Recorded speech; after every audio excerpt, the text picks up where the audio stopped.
নিজেকে আল্লাহওয়ালা বানাইতে চায়, যে ব্যক্তি নিজেকে মুত্তাকি বানাইতে চায়, যে ব্যক্তি নিজেকে জান্নাতি বানাইতে চায়, যে ব্যক্তি আল্লাহর রাস্তার কোনো আল্লাহওয়ালা বুজুর্গের সান্নিধ্যে মুরিদ হয়, সালেক হয়, তাজকিয়া আত্মশুদ্ধি করতে চায়, নিজের জীবন ভেতর বাহির সুন্দর করতে চায়, এই সব কিছু সুন্দরভাবে যেন তার মধ্যে আসে এবং পুরা ইসলাম মানা, খেয়াল করেন কথা, পুরা ইসলাম মানা তার জন্য যদি সহজ হতে হয় তাহলে তাকে 6টি আমলে অভ্যস্ত হইতে হবে। কয়টি আমলে? আবার বলেন, কয়টি আমলে? এই 6টি আমলে যদি কোনো ব্যক্তি অভ্যস্ত হয় তো আল্লাহ তাআলা তাকে পুরা ইসলাম মানার, দ্বীন মানার মতো যোগ্যতা, শক্তি, হিম্মত, তৌফিক আল্লাহ দান করবে। ইমানের 77 শাখা আল্লাহ নবী সাল্লাল্লাহু আলাইহি ওয়াসাল্লাম বলেছেন, এই পুরা ইমান অতি অল্প সময়ে ধীরে ধীরে তার মধ্যে আত্মস্থ হবে, আসবে। হযরতের মূল ফিকির এটা। এই 1 সপ্তাহ খানকায় উনি এটা বুঝাইছেন যে আমার ফিকির, সারা পৃথিবীর মুসলমান যদি প্রকৃত অর্থে দিনদার হইতে হয় তাইলে ইমানের 77 শাখা মানে পুরা ইমান, ইসলামের সবগুলো অংশ নিজের মধ্যে আনতে হবে, নিজের মধ্যে বাস্তবায়ন করতে হবে, তাইলেই সে পরিপূর্ণ দিনদার। কথা বুঝেন নাই আপনি? একটা লোক তো নামাজ পড়ে মাশাআল্লাহ, কিন্তু উনি মসজিদ থেকে বের হয়ে দোকানে গিয়ে সুদের লেনদেন করে, ওজনে কম দেয়, ধোকা দেয়, মালটার গুণাগুণ মিথ্যা বলে, এই লোকটা কি পরিপূর্ণ দিনদার? একটা তো আছে মাশাআল্লাহ, কিন্তু ওটা তো নাই, ওটা তো নাই। একজন নারী নামাজ তো পড়ে কিন্তু পর্দা তো করে না। একজন পুরুষ ছেলে মেয়ের খাদ্য খাবারের খরচ তো করে, কিন্তু তাদের জন্য টেলিভিশন, নাচ গান এটা দেখার জন্য ব্যবস্থা করে। তো একদিকে দিনদার একটা মানে তো আরো 10টা মানে না, তো এই লোকটা কি পরিপূর্ণ দিনদার হলো? এই হযরত বলেন ইমানের 77 শাখা, এই সবগুলো শাখায় যে সমানভাবে মানে আমলে অভ্যস্ত হবে তাকেই বলা হবে পরিপূর্ণ দিনদার। তার জন্যই জান্নাত, তার জন্যই জাহান্নামের মুক্তি। সাহাবায়ে কেরাম ইসলাম মানছে কয়টা, ছাড়ছে কয়টা? কথা কয় না। মানছে কয়টা, ছাড়ছে কয়টা? আউলিয়ায়ে কেরাম, যাদেরকে আমরা আউলিয়া বলি, বুজুর্গ বলি, পীর মাশায়েখ বলি, তারা মানছে কয়টা, ছাড়ছে কয়টা? সব মানছে, সব মানছে। ইমানও ঠিক করছে, ইবাদতও ঠিক করছে, মুআমালাতও ঠিক করছে, মুআশারাতও ঠিক করছে, আখলাকও ঠিক করছে, বাজারও ঠিক রাখছে, আবার কি নামাজও ঠিক রাখছে, স্ত্রী সন্তানের প্রয়োজন পূরণ এটাও ঠিক রাখছে, রাত্রি গভীরে তাহাজ্জুদের নামাজ, আল্লাহর বন্দিগি, জিকির, তেলাওয়াত এটাও ঠিক রাখছে। এজন্য পূর্ণ ইমানদার হওয়া চাই, পূর্ণ দিনদার হওয়া চাই। আমি বাপ কত সময় আপনারা আমার মুখে শুনছেন এই কথাটা, আমি প্রায় বলি যে ও আল্লাহর বান্দারা, বাবা, চাচা, মুরব্বীরা অনেকেই বলে এখন আর বয়স শেষ, 60-70 বছর হয়ে গেছে, ছেলে ফেলে যায়, মোটামুটি লাইন ফাইন করছি, অন আল্লাহ আল্লাহ করে কোনো রকম মরে গেলে হয়েছে, মরলেই হয়েছে, কবরে যাওয়ানোর বাকি আর না। আমি সব সময় বলি যে বাপ, কোনো রকম কবরে যাইয়েন না, কোনো রকম প্রয়োজনে চেষ্টা করেন আর কিছুদিন বেঁচে থাকতে। সান যে দুনিয়ায় থাকতে পারেননি, প্রয়োজনে জিফুত্রে বলেন যে টাঙ্গাইয়া তুই তো কোনানে আমনে রে, যাতে আপনি না মরেন। কারণ কোন রকমে মরলে বিপদ আছে, কোন রকম বাঁচলে তারপরেও যাই পারেন আপেল মালটা আরো কিছু খাইতেন পারবেন, কিন্তু কোন রকম মরলে ফেরেশতার ফিরায় কবরে আপনি থাকতে পারতেন না। ঠিকই না বলেন না কেন? আল্লাহ কি আপনারে আমারে কোন রকম কবরে যাইতে কইছে? তো আপনি দি কোন রকম যাওয়ানোর লাইন ধরছেন। ওয়ালা তামুতুন্না ইল্লা ওয়া আনতুম মুসলিমুন, এর মানে কি পূর্ণ মুসলমান না হয়ে মৃত্যুবরণ করো না। তা আপনি দি কোন রকম রব্বুল আলামিন বলেন, ইয়া আইয়ুহাল্লাযীনা আমানু দুখুলু ফিস-সিলমি কাফা, হে ঈমানদার মুমিন, পুরাপুরি ইসলামের মধ্যে পরিপূর্ণভাবে প্রবেশ করো। দূর, একটা আছে 10টা নাই, 10টা আছে 20টা নাই, এমন আপনি যদি বলেন আমি পারবো, পারবেন, আপনি পারবেন, আপনি মানুষ, আপনি গরু ছাগল না। মানুষ পারবে বলেই আল্লাহ তাআলা মানুষের জন্যই বিধান দিয়েছেন, ঠিক কিনা বলেন? ফেরেশতাদেরকে বলছেন আমি জানি যা তোরা জানোস না তা, আমি বুঝাই বানাইছি মানুষ, আমি পারবে সে, আমার হুকুম মানতে পারবে, আমার দ্বীন গ্রহণ করতে পারবে, আমার শরীয়ত নিতে পারবে, আমার বিধান তারা পালন করতে পারবে, এই যোগ্যতা দিয়েই আমি মানুষ বানাইছি। অতএব পারবে না বলে যে ভুল হয়ে যায়, ছুটে তো যায়, গুনাহ তো হয়ে যায়, নাফরমানি তো হয়ে যায়। আরে তো চমৎকার বিষয়, আল্লাহ তাআলা বলছে বান্দা রিমুভার তো আমি রাখছি, মুসাবার জন্য তো আমি রাখছি ব্যবস্থা। যতবার হবে গুনাহ ততবার তওবা করবা, ততবার তওবা করবা, বারবার তওবা করলে আমি পুনরায় তোমারে আবার মুত্তাকি বানায় দেব। অজু তো ভাঙবেই, আবার অজু করবা, তাইলে তুমি নিয়মিত অজুওয়ালাই হয়ে যাবে। কথা বুঝেন না? একজন মানুষ যদি নিয়ত করে আমি সর্বদা অজু সহ থাকবো, তাহলে এ বেটা তো আর পেশাব করতে পারত না। কেমনে করবে পেশাব? ওমা অজু ভেঙে যাবো না? কথা বলেন না কেন? তার মানে কি? তার মানে কি বলেন? সাহাবীদের জীবনীতে আছে, আউলিয়াদের জীবনীতে আছে, তিনি সর্বদাই অজু অবস্থায় থাকতেন, তার মানে পেশাব করতেন না, নাপাক হতেন না ওনারা, আবার করে নিতেন অজু। যিনি বারবার অজু ভাঙলেই আবার পুনরায় অজু করে নেয়, তারে কি বলে না অজু ভাঙছে এটা বলে না, তারে বলে উনি সর্বদা অজু অবস্থায় আছেন। যে গুনাহ হলেই মাফ চেয়ে নেয়, তওবা করে নেয়, আবার ছেড়ে দেয়, আর করবে না ওয়াদা দেয়, আবার চেষ্টা করে গুনাহ আর করব না, আল্লাহ তাআলা বলে তুমি মুত্তাকি থাকবা, তুমি আল্লাহওয়ালাই থাকবা, তুমি জান্নাতি হইবা। তো আর সমস্যা কি?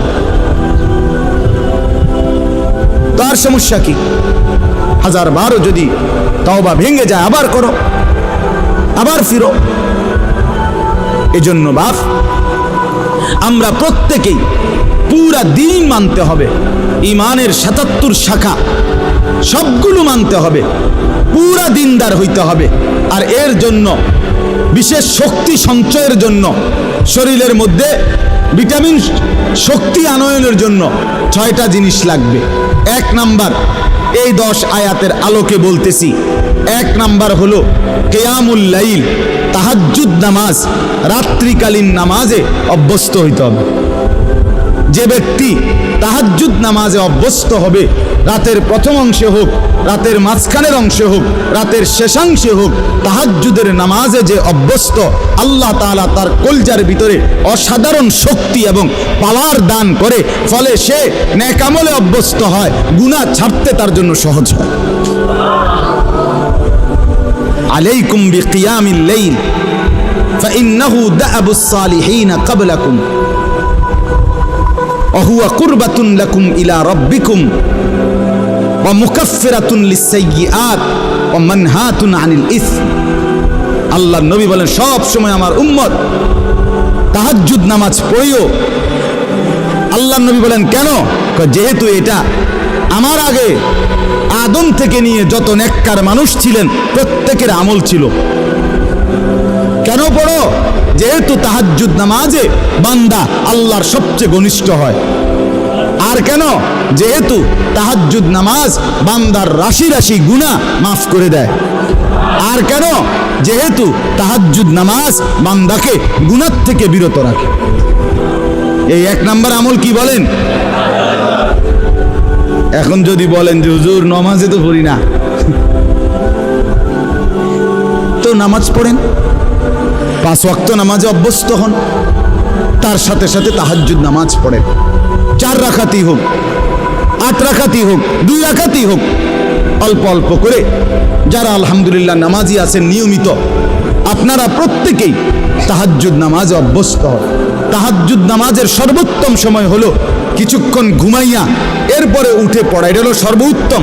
বাকি সমস্ত ওলামায়ে কেরামের মতামত এটা যে যদি কেউ কষ্ট হয় নাই পারে কোনোভাবে, তাহলে কমপক্ষে যদি এশার নামাজ আদায় করার পরে সে যদি ঘুমানোর আগেও তাহাজ্জুদ নামাজের নিয়তে 4 রাকাত 6 রাকাত 8 রাকাত নামাজ পড়ে নেয়, তো আশা করা যায় আল্লাহ তাআলা তাকেও তাহাজ্জুদের নিয়ামত দান করবেন। ঠিক আছে না? ইনশাআল্লাহ চেষ্টা করবেন, চেষ্টা করবেন। 2 নাম্বার, কোরআনুল করিমের বেশি বেশি তেলাওয়াত, সহজভাবে, সুন্দরভাবে, বিশুদ্ধভাবে, সঠিকভাবে, একবারে মনের মধ্যে আল্লাহ তাআলার মহব্বত আর ভালোবাসা নিয়ে, অর্থাৎ বিশুদ্ধ কোরআন তেলাওয়াত, তারতিলুল কোরআন। 2 নাম্বার কি বলেন না? না শুধু কোরআন তেলাওয়াত করলে হইতো না, বিশুদ্ধ কোরআন তেলাওয়াত। বলেন 2 নাম্বার কি? যার বিশুদ্ধ নাই, বিশুদ্ধ করতে হবে। আমি ওনার এই বয়স কি আসেনি, কোন বয়স নাই? কি কথা কোন বয়স নাই আপনার?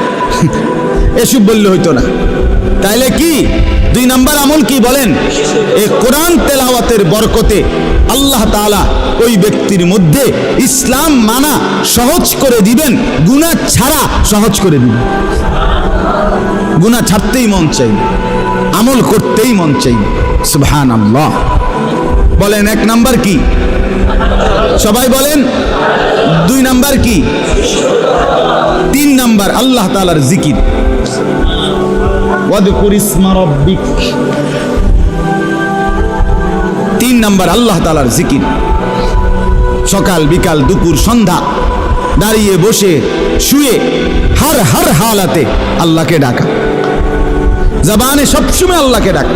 সুবহানাল্লাহ, আলহামদুলিল্লাহ, আল্লাহু আকবার, লা ইলাহা ইল্লাল্লাহ, সুবহানাল্লাহ, আলহামদুলিল্লাহ, আল্লাহু আকবার, লা ইলাহা ইল্লাল্লাহ, সুবহানাল্লাহ, আলহামদুলিল্লাহ, আল্লাহু আকবার, লা ইলাহা ইল্লাল্লাহ, আস্তাগফিরুল্লাহ, আস্তাগফিরুল্লাহ, আস্তাগফিরুল্লাহ, আস্তাগফিরুল্লাহ, আস্তাগফিরুল্লাহ, আস্তাগফিরুল্লাহ, সাল্লাল্লাহু আলাইহি ওয়াসাল্লাম, সাল্লাল্লাহু আলাইহি ওয়াসাল্লাম, সাল্লাল্লাহু আলাইহি ওয়াসাল্লাম, সাল্লাল্লাহু আলাইহি ওয়াসাল্লাম।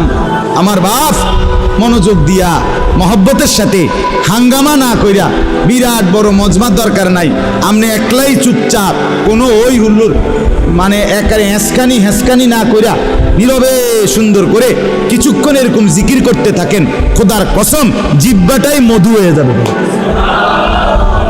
জবান শিরি হয়ে যাবে, মধু হয়ে যাবে, মধু, কলিজা আলোকিত হয়ে যাবে। কিছুক্ষণ পরে অনুভব হবে দিল আমার নূরানি হয়ে গেছে, আলোকিত হয়ে গেছে, দিল শান্ত হয়ে যাবে, পেরেশানি দূর হয়ে যাবে। তাহলে 1 নাম্বার কি বলেন? 2 নাম্বার কি? বিশুদ্ধ কোরআন তেলাওয়াত। 3 নাম্বার কি? জিকির। আল্লাহ তাআলার জিকির করবেন তো ইনশাআল্লাহ? চেষ্টা করবেন। ছেলেরা বাপ তোমরাও চেষ্টা করো, গাফলতি করো না ভাই, কোরআন পড়তে শিখো, পড়তে শিখো। তুমি মুসলমানের সন্তান, তুমি কোরআন পড়ো ভাইয়া।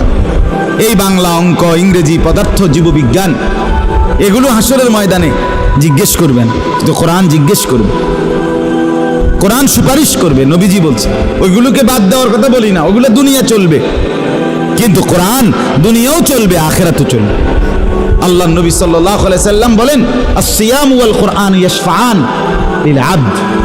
রমজানের রোজা আর আল্লাহ তাআলার কোরআন তিলাওয়াত সরাসরি আল্লাহর বান্দার জন্য আল্লাহর কাছে সুপারিশ করবে। রোজা বলবে আল্লাহ দিনটা তারে আমি অভুক্ত রাখছি, আর কোরআন বলবে আল্লাহ রাতটা তারে আমি তেলাওয়াতে ব্যস্ত রাখছি, তারে এখন কেমনে শাস্তি দিবেন? আল্লাহ বলে বাবুরে তোমরা যেহেতু দুইজন দুইখানে চাপ দিছ, যাও দিলাম, মাফ করে দিলাম। তাহলে 1 নাম্বার হলো কিয়ামুল লাইল। এই আমলটার মূলত নাম হলো কিয়ামুল লাইল, তাহাজ্জুদ। 2 নাম্বার কি? বিশুদ্ধ কোরআন তেলাওয়াত। 3 নাম্বার কি? এই 3টা হলো অঙ্গ প্রত্যঙ্গ দিয়ে করা, মানে বাহ্যিক। জিকির করবেন কি দিয়া? জবান দিয়া, ঠিক না বলেন? কোরআন তেলাওয়াত করবেন কি দিয়া? জবান দিয়া। আর তাহাজ্জুদ নামাজ পড়বেন কি দিয়া? পুরা বডি দিয়া, পুরা অঙ্গ দিয়া, নাকি? এটা। আর তিনটা, পরের তিনটা হলো ভিতরে, কলজের ভিতরে থাকতে হবে, ভিতরে থাকবে। 1 নাম্বার মানে 4 নাম্বার, হ্যাঁ, তাবাত্তুল, এটারে বলে তাবাত্তুল। কোন তো? তাবাত্তুল। তাবাত্তুল অর্থ হইল সব কিছুর থেকে সম্পর্ক বিচ্ছিন্ন করে হৃদয় মন শুধু আল্লাহর সাথে সম্পর্ক যুক্ত করা।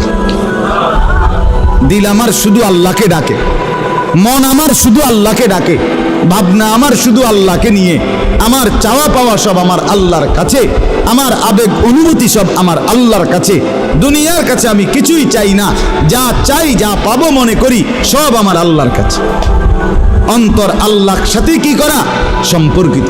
ওয়া তাবাত্তাল ইলাইহি তাবতীলা, তাবাত্তুল। এইটা, এই 4 নাম্বার হলো অন্তরকে আল্লাহর সাথে কি করা? সম্পৃক্ত করা। বলে এটাকে সারাক্ষণ সম্ভব? একটু একটু করে বাড়ান, অল্প অল্প করে বাড়ান, আস্তে আস্তে বাড়ান, আল্লাহ তৌফিক দান করেন। 5 নাম্বার মানে 2 নাম্বার। 5 নাম্বার হলো আল্লাহ তাআলার উপরে সর্বাবস্থায় তাওয়াক্কুল। কার উপরে? তাওয়াক্কুল, ভরসা। ভরসা কার উপরে? রব্বুল মাশরিকি ওয়াল মাগরিব লা ইলাহা ইল্লা হুয়া ফাত্তাখিযহু ওয়াকিলা। এই যে আল্লাহকেই একমাত্র ওকিল, অভিভাবক বা আশা ভরসার কেন্দ্রস্থল শুধুই কাকে বানানো? তাহলে অন্তরে সর্বদা কার উপরে ভরসা করা? 6 নাম্বার সবর করা। ওয়াসবির আলা মা ইয়াকুলুন, সর্বাবস্থায় সুখে থাকি দুঃখে থাকি, হ্যাঁ, দিলের মধ্যে থাকবে আমার আল্লাহ আছে, আমি আমার আল্লাহর উপরেই ধৈর্য ধারণ করলাম। তাইলে বলেন, তিনটা, পরের তিনটা হইল আল্লাহর সাথে অন্তরকে সম্পর্কিত করা। 2 নাম্বার আল্লাহর উপরেই ভরসা করা। 3 নাম্বার সর্বাবস্থায় কি করা? আরবি নামগুলো কোন? তাবাত্তুল, তাওয়াক্কুল, সবর। তাবাত্তুল, তাওয়াক্কুল, সবর। তাবাত্তুল, তাওয়াক্কুল, সবর।